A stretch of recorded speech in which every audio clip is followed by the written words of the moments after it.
Hey mister Malim is here. Ayesha जो है वो घर से भाग गई है, कहाँ गई है, क्या करने वाली है, क्या नेक्स्ट एपिसोड में आपको ये दिखाया जाएगा कि आयशा ने खुदकुशी कर ली है, अपने आप को मारने वाली है, सबको अजियत देने वाली है, क्या होगा नेक्स्ट एपिसोड के अंदर और किसने बताया आयशा को, इस बात का कैसे पता चलेगा। यहाँ पर बासित को लेटेस्ट एपिसोड थोड़ी सी थ्रिलिंग थी लेकिन नेक्स्ट एपिसोड ज़्यादा इंटरेस्टिंग होने वाली है।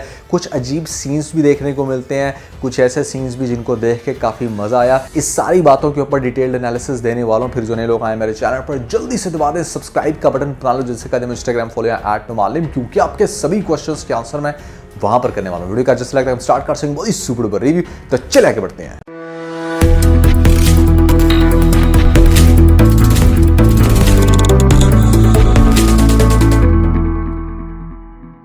अच्छा, सबसे पहले तो यार आई मस्ट से, चाहे आप इस बात से एग्री करो या डिसएग्री, लेकिन लिटरली मुझे लेटेस्ट एपिसोड में आयशा का जो रिएक्शन था वो बहुत ही ज़्यादा ओवर लगा। I am not talking about her acting, but इस तरह का रिएक्शन, इतना ज़्यादा प्यार, इतनी मोहब्बत मिलने के बाद डजंट मेक सेंस। उसकी वजह यह है कि सबसे पहले आप आयशा का लॉजिक सुनो कि मैंने इतनी ज़िल्लत सही, इतना दर्द बर्दाश्त किया, इतनी बातें सुनी। मुझे आप सिर्फ अपने दिल पे हाथ रख के बताओ, जब से आप हब्स ड्रामा देख रहे हो, क्या यहाँ पर बासित ने इस बात को बेस बनाकर आयशा को कभी तंग किया, कभी उसको जलील किया कि भाई ऐसे में उसकी माँ ने उसका सौदा किया था? उसने तो आज तक मुंह से ये बात नहीं उगली। या तो होना कि हाँ भाई बासित ने कोई ऐसी बात कही थी, उसने हाँ ठीक है कुछ मौक़ों पे थोड़ा बहुत इशारा ज़रूर दिया, लेकिन जितना ज़िल्लत रसवाई का यहाँ पर ताना दे रही है ये अपनी माँ को कि हाय मैं बर्बाद होगी, मुझे ये सुनने को पड़ गया, वो हो गया, अब मुझे पता चला कि बासित मेरे साथ ऐसे क्यों करते थे। अरे भाई बासित ने जो तुम्हारी इंसल्ट की ना दरमियान में, जो तुम्हें धक्के मार के घर से बाहर निकाला, उसके पीछे रीज़न तुम्हारा चीटिंग वाला एलिमेंट था। बिल्कुल भी ये बात नहीं थी कि तुम्हारी माँ ने तुम्हारा सौदा किया। तो उसको इस बात के साथ कंपेयर करना कि बासित का मूड इस वजह से ख़राब था चूंकि उसने आपके साथ मेरा सौदा किया है, तो दैट डजंट मेक सेंस। ये बिल्कुल रॉन्ग स्टेटमेंट है आयशा, और आयशा को बिल्कुल भी इतना बदनामी का सामना नहीं करना पड़ा जितना वो यहाँ पर वावेला मचा रही है। तो उसका ये जो रिएक्शन है ये मुझे बहुत ज़्यादा स्टूपिड लग रहा है। और फिर सबसे बड़ी बात ये है कि भाई अभी अभी तुम्हें इतनी बड़ी गुड न्यूज़ मिली है, तुम्हें इस बात का भी अब यकीन हो जाना चाहिए कि बासित तुमसे बहुत मोहब्बत करता है। जिस तरह से वो बंदा तुम्हें हर इवेंट के ऊपर अप्रिशिएट कर रहा है, तुम्हें विश कर रहा है, तुम्हें प्यार दे रहा है, मुझे तो ऐसा लग रहा है कि यहाँ पर ये जो हब्स वाली कंडीशन है ना, ये बेसिकली आयशा के साथ बनी हुई है। इसके दिमाग का फतूर ठीक कर रहा है बासित, जबकि बासित के साथ ऐसा कुछ नहीं था। स्टार्टिंग में अगेन मैं कहूँगा कि जो बासित का कैरेक्टर दिखाया गया था एक बड़ा डिस्टर्ब्ड कैरेक्टर था जिसको एक लड़की ने ठीक करना था। लेकिन हम पिछले 6-7 रिव्यूज़ में एक ही चीज़ देख रहे हैं कि यहाँ पर बासित जो है ना वो बेसिकली अपनी वाइफ के साथ एडजस्ट करने की कोशिश कर रहा है और उसके दिमाग को ठीक कर रहा है। उसको हर दूसरी एपिसोड में कोई नया इशू बन जाता है। खैर अब होगा ये कि यहाँ पर इतनी बड़ी टेंशन क्रिएट कर दी है इसने, इतना ववेला मचाया यहाँ पर, ठीक है उसका अपनी माँ से जाके सिर्फ एतराज़ करना बनता था, ना कि इस तरह से पीटना जिस तरह से वो लेटेस्ट एपिसोड में कर रही थी। अब सोने पे सुहागा ये है कि उसे इस बात की बिल्कुल भी परवाह नहीं है कि वो अब एक बच्चे की माँ बनने वाली है, उसका हस्बैंड उसे बहुत प्यार करता है। वो सब कुछ छोड़ छाड़ के यहाँ से बासित से दूर जाना चाहती है। और उसके लिए मोहतरमा ने क्या किया कि यहाँ पर अपना मोबाइल फ़ोन घर में छोड़ के अपने कपड़े और बैग पकड़ के कहीं निकल दी। अब 1-2 एपिसोड जो आपको दिखाई जाएंगी, नेक्स्ट एपिसोड हो सकता है सेकंड लास्ट एपिसोड हो, फिर लास्ट एपिसोड, उसमें सिर्फ यही दिखाया जाएगा कि आयशा मैडम को ढूंढा जा रहा है और इस चीज़ को इन्वेस्टिगेट किया जा रहा है कि एक्चुअली में उसको ये बातें किसने बताई होंगी। तो यहाँ पर आपको दिखाया जाएगा नेक्स्ट एपिसोड में बड़ी उसकी हमदर्द बनने के लिए जिस तरह से आएगी उसके पास सोहा और उसको आकर ये कहेगी कि तुम छोड़ो भुलाओ उसको, वो तुम्हारे प्यार की बिल्कुल भी कदर नहीं करती, बार बार तुम्हें तकलीफ़ देती है। इस तरह की बातें जब सोहा करेगी ना तो थोड़ा बहुत इसको खटकेगा ज़रूर कि मतलब यहाँ पर ये इतना क्लोज क्यों होना चाह रही है। फिर इस कंडीशन में आपको दिखाया जाएगा कि यहाँ पर जो उसका दोस्त था फहद, जब उसकी मुलाकात होगी बेसिकली हमारे बासित के साथ, तो वो बासित को बताएगा कि इस तरह से सोहा मुझे मिली थी and she was very much concerned about के किस तरह से तुम्हारी शादी हुई। तो उसके बार बार इसरार करने पे मैंने उसको बता दिया था कि क्या रीज़न थी। तो यहाँ पर आपको दिखाया जा सकता है कि बासित उससे फोर्सफुली पूछे कि क्या तुमने उसे ये सब कुछ भी बताया कि किस तरह से मेरी और आयशा की शादी हुई।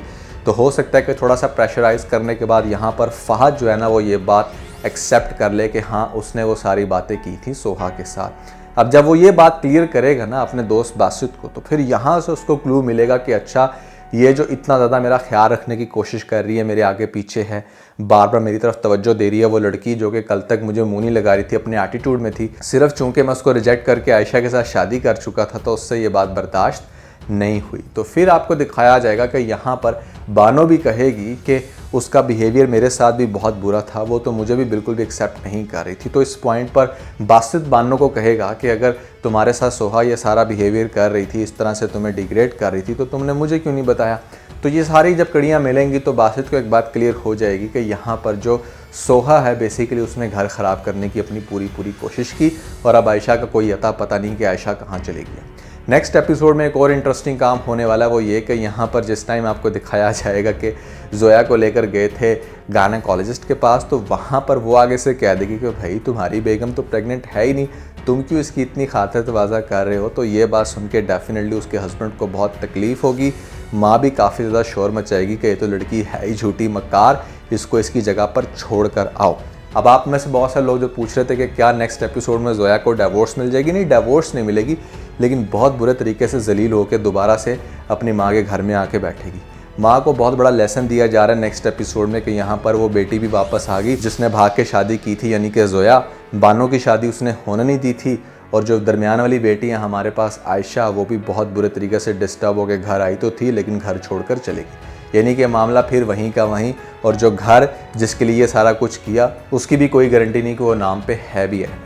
तो इंटरेस्टिंग बात यह है कि आपको इस सारी सिचुएशन को बहुत अच्छे से रियलाइज़ करते हुए दिखाया जाएगा यहाँ पर आयशा, जोया और बानो की माँ को, कि मतलब उसको बहुत फीलिंग आएगी इस तरह की कि she has done something really bad, जिसकी वजह से उसकी बेटियों को इतना सब कुछ सफ़र करना पड़ रहा है। एक कंप्लीट चेंज दिखा दिया जाएगा इसकी पर्सनालिटी में कि जैसे अब उसको पैसे की बिल्कुल भी परवाह नहीं, बस उसकी बच्चियों का घर बचे। तो स्टार्टिंग फ्रॉम तलाल, सबसे पहले तो तलाल से हो सकता है कि दोबारा मिले और तलाल भी आगे से अपनी माँ से जब मिलवाएगा उसकी माँ बहुत माफ़ी मांगेगी और ये भी आगे से माफ़ी मांगेगी कि हमसे बहुत बड़ी गलती होगी, बानो आज भी तुम्हारे इंतज़ार में बैठी, और इस तरह से तलाल का और बानो का पैचअप होगा। पहले तो इन लोगों की अच्छे से एडजस्टमेंट होगी, उसके बाद आपको दिखाया जाएगा कि जोया भी बहुत ज़िद कर रही है कि ऐसे में उससे बहुत गलती होगी। वो बहुत फ़ोन करके यहाँ पर अपने हस्बैंड को मनाने की कोशिश कर रही है लेकिन उसका हस्बैंड उसकी एक नहीं मान रहा, हत्ता कि उसके अंदर काफ़ी बड़ा चेंज आ गया है। तो यहाँ पर आपको दिखाया जा सकता है कि एक दफ़ा फिर से जोया की माँ जाएगी उसके ससुराल और वहाँ पर जाके हाथ जोड़कर माफ़ी मांगेगी और अपनी बच्ची का घर बचाने की पूरी कोशिश करेगी, लेकिन वो लोग नहीं मानेंगे। मामला भी लटका होगा कि यहाँ पर दूसरी तरफ आपको दिखाया जाएगा कि बासित भी बहुत टेंशन में है, उसको समझ नहीं आ रही कि आयशा गई तो गई कहाँ। अपने सारे रिसोर्सेज लड़ाकर चेक करके देख लेगा लेकिन फिर भी आयशा का कोई अता पता नहीं होगा। फिर चूंकि यहाँ पर अब फहद को बहुत ज़्यादा रिग्रेट में दिखाया जा रहा है इस टेंशन में कि यहाँ पर एक दफ़ा फिर से उसकी वजह से उसके दोस्त बासित का घर ख़राब हो गया, क्योंकि पहले उसके ऊपर शक की बिना पर यहाँ पर आयशा को घर से निकाल दिया गया था और अब उसने इतनी पर्सनल बात शेयर कर दी चूँकि सोहा के साथ, तो इस वजह से उनके दरमियान फिर से दरार पैदा होगी। तो यहाँ पर फहद को फुल टाइम हेल्प करते हुए दिखाया जाएगा। बासित तो काफ़ी गुस्सा होगा फहद से, लेकिन चूँकि फहद इस चीज़ में हेल्प कराएगा कि आयशा कहाँ पर है, तो जिसकी वजह से आपको दिखाया जाएगा कि जिस टाइम फहद को पता चलेगा या वो कहीं से ट्रेस करेगा अपने किसी भी रिसोर्स से, तो बासित को ये चीज़ पसंद आएगी कि एटलीस्ट अगर ये कंसर्निंग ना होता तो ये मुझे कभी भी मेरी वाइफ से ना मिलवाता। तो जिस टाइम आपको दिखाया जाएगा अगेन से बासित का सीन लास्ट एपिसोड में बड़ा ही गमगीन सीन होगा। आपको पता है कि वैसे भी लास्ट एपिसोड में जो हमारे फिरोज़ खान है वो बहुत ही इमोशनल एक्टिंग करते हैं, तो बड़े इमोशंस के साथ रोकर हाथ जोड़कर माफ़ी मांग के उसको डाउनग्रेड करके दिखाया जाएगा कि भाई यहाँ पर वो अपनी हर गलती पर शर्मिंदा है और इस तरह से वो आयशा को दोबारा से अपनी लाइफ में लाने की बात करेगा। जिसके बाद आयशा भी ठीक है, मजबूर है, हो सकता है कि इसको किसी जॉब वाले पॉइंट पर ये लोग ट्रेस करें या किसी भी ऐसी जगह पर जहाँ पर उसके खुद के भी काफ़ी बुरे हालात हों, फिर ऊपर से उसकी प्रेगनेंसी की कंडीशन, तो डेफिनेटली उसको भी एक हस्बैंड की ज़रूरत तो है ही है, लेकिन साथ में उसको अब लग रहा है कि हाँ भाई मेरा जो बासित है वो बिल्कुल ठीक हो गया है। तो इस तरह से इनका लास्ट एपिसोड में पैचअप होगा और फिर आयशा, बासित और ख़ास तौर पे बानो की फैमिली मिलके कन्विंस करेंगे बेसिकली जोया के ससुराल, और इस तरह से जोया का घर भी होगा आबाद। जो घर वाला मसला है वो तो डेफिनेटली लास्ट में हमारा बासित ख़रीद के दोबारा से दे ही देगा। तो इस तरह से ड्रामे को कंक्लूड किया जा सकता है। ये सारी कंडीशंस बनेगी नेक्स्ट एपिसोड में। लेटेस्ट एपिसोड थ्रिलिंग थी, लेकिन नेक्स्ट एपिसोड ज़्यादा इंटरेस्टिंग होने वाली है। मेरे अकॉर्डिंग कुछ ऐसा होगा। आपको क्या लगता है कि हब्स ड्रामे में क्या होने वाला है? जरूर बताएगा नीचे मुझे कमेंट सेक्शन में। तो दोस्तों मैंने आप लोगों को ऐसे 10 ड्रामे बताए थे जो कि आपको मरने से पहले जरूर देखने चाहिए। दैट मीन्स के ड्रामे बहुत इंटरेस्टिंग है। अगर आप लोगों की नज़रों से इस साल की लिस्ट नहीं गुजरी तो ऊपर लिंक मिल जाएगा, जल्दी से लिंक पे क्लिक करके वीडियो देख के अपना फीडबैक मुझे जरूर दीजिएगा। तो आज के बस इतना। अगर आपको इस वीडियो के अंदर कोई एक पॉइंट बचला तो इस वीडियो को लाइक जरूर कीजिएगा और अपने दोस्तों के साथ ज़्यादा वीडियो को शेयर करने की कोशिश करें, स्पेशली उन दोस्तों के साथ जो पक्सिन ड्रामास के बड़े फैन है। वीडियो चलेगी तो सब्सक्राइब बटन के ऊपर जरूर क्लिक कीजिएगा, कमेंट सेक्शन में मुझे अपना फीडबैक देना मत भूलिएगा। और ये सारे काम करने के बाद आप बेल को प्रेस करिएगा ताकि लेटेस्ट अपडेट आप लोगों को सबसे पहले मिल सकें। इसके साथ बहुत सारा ख्याल रखें। Stay motivated and God bless you.